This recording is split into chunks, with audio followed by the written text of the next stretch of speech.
So you're sitting at home watching the latest episode of The Walking Dead, and then suddenly there's a power outage.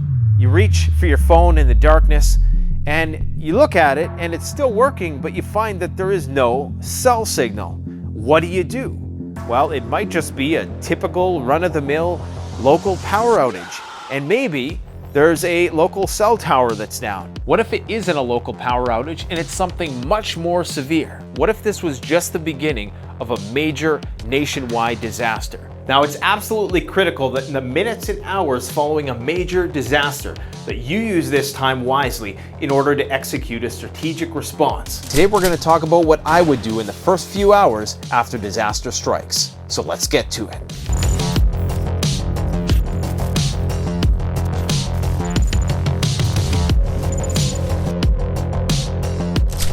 The tips I provide you today are general suggestions that are going to be applicable over a wide range of different disaster scenarios. One of the first things you should do after disaster strikes goes without saying. It's ingrained deep within your DNA, and that is to get away from any immediate danger and remove yourself from the epicenter of disaster if possible. However, something to consider is that during these critical moments, there may be others who would benefit from your assistance, either in rescuing or helping them evade the situation.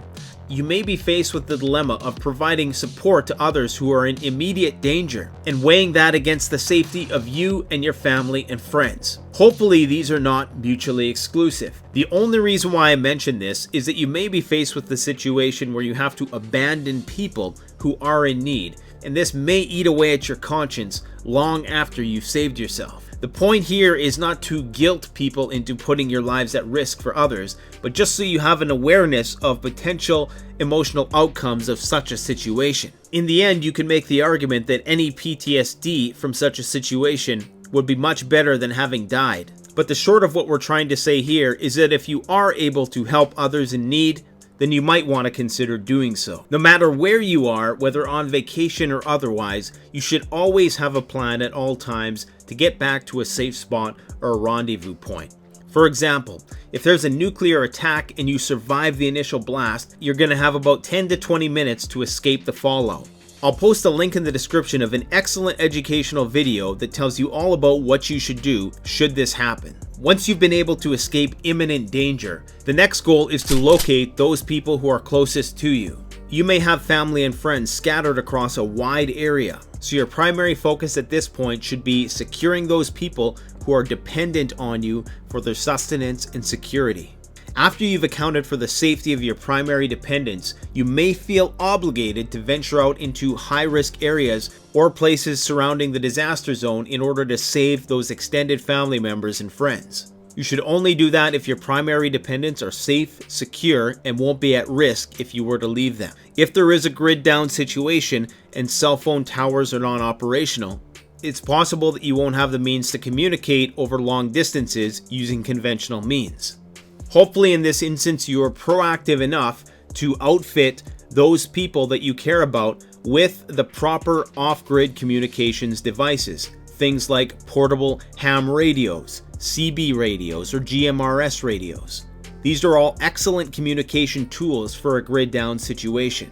The range of all of these devices will be limited, but it'll be far better than screaming at the top of your lungs. I'll post links to some reliable off-grid communications tools you can use in the description below. Once you've accounted for or secured your friends and family, the next thing you'll be tasked with is information gathering. One of the first things you'll want to do once finally secure is to gather information about the cause, scope, and prognosis of the situation that you're in. You can do this in a variety of ways. One of those ways is to use various radio receivers in order to gather information about what's going on.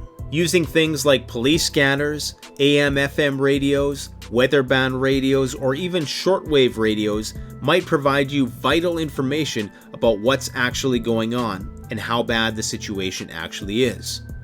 Even if the phone lines are down, it may be possible for you to consult with some local authorities for this information. How feasible this is going to be is going to depend on where you live.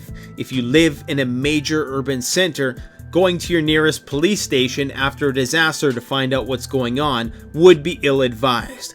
However, if you live in a smaller community, you may be able to do this without compromising your safety. Another thing you'll want to do is communicate with your immediate community, namely your neighbors. See if they have heard anything about what is going on and try to get a sense of how prepared they are. Without drawing attention to your own preparedness planning, try to encourage them to have some sort of contingency plan if help isn't going to arrive. This could be in the form of inventorying and rationing their supplies, or trying to get themselves as squared away as possible while the grid is still somewhat functional. Just make sure you don't disclose too much information about your own preparedness plans. As much as your surrounding community is going to be important to the safety of your family, if things get ugly down the road, you don't want to jeopardize your own security. The next thing you should do is take an inventory of your preparedness supplies. You'll want to start rationing supplies immediately, especially if you don't know how long the effects of the disaster are going to last. If there is a power outage and you don't have a backup power supply, don't open your fridge until you plan on eating the food inside. Once you open that fridge door, all of that cold air is going to escape and that food is going to spoil a lot faster. Consume whatever food you have in the order of the most perishable items first, saving the non-perishable stuff for later. Now, in spite of the fact that you're watching this channel and you're getting prepared in advance, it might not hurt if things aren't that crazy in your area to do a final supply run while things are still relatively calm. In order to do this, you're probably going to need cash, as there's a good chance that the bank machines won't be working. If by some stroke of luck, bank machines are still working and you don't have cash, there likely is never going to be a better time than to max out your credit cards than now. But as time goes on and resources become more scarce, it's likely that most people are not going to be willing to exchange their tangible goods for useless paper with dollar amounts written on it. If possible, procure medicine that you might need before the looting starts. Even the over-the-counter stuff may prove indispensable if things go bad. You should also top off the gas tanks in all your vehicles and try to fill up as many gas canisters as possible. Any fuel you can buy, be it propane, kerosene, gasoline, diesel, alcohol, anything you can buy it and store it in a safe place. Just make sure it's stored at a reasonable temperature range and be mindful of your local bylaws as they pertain to storing fuel. However, in a grid down post-disaster situation, there's a good chance that not much attention is going to be paid to these things and long-term survival is going to take precedent. But be mindful of the dangers of storing large amounts of fuel. This will be of particular importance if you live in a very cold climate. If the grid was to go down and the water treatment system and the pumps that pump water to your location were compromised, you're going to want to fill as many containers with water as possible while there is still water pressure.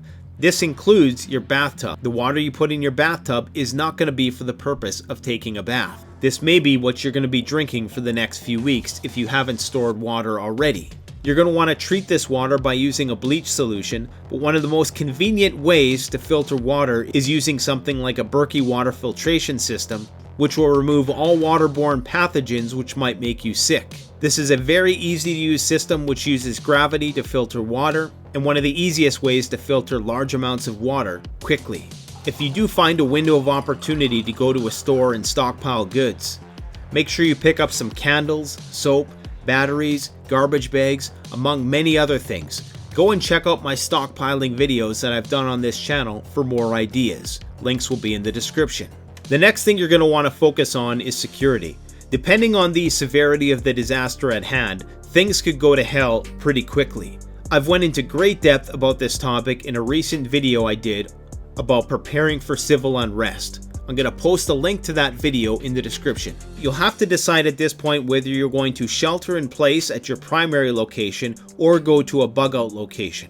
If you don't have a bug out location and you are planning on evacuating an area with no set destination in mind, bear in mind that this may be more dangerous than sheltering in place where you're at. This of course would depend on a variety of factors too numerous to go into great depth about in this video. Suffice it to say, if you hear an air raid siren in the distance, it's probably time to bug out. Anything short of a nuclear attack, weather event, or social upheaval, you would be best suited to shelter in place. Let me know some of the first steps that you would take in the comment section below if a major cataclysmic disaster struck. What would you do and how would you do it? If you enjoyed this video, please like, comment, subscribe. Thanks for watching. Canadian Prepper out. The best way to support this channel is to support yourself by gearing up at CanadianPreparedness.com. Your one-stop shop for premium, high-quality, brand-name products that have been tried and tested by myself and other YouTube gear reviewers. My subscribers save 10% off by using the coupon code SURVIVALPREPPER. All one word in all caps.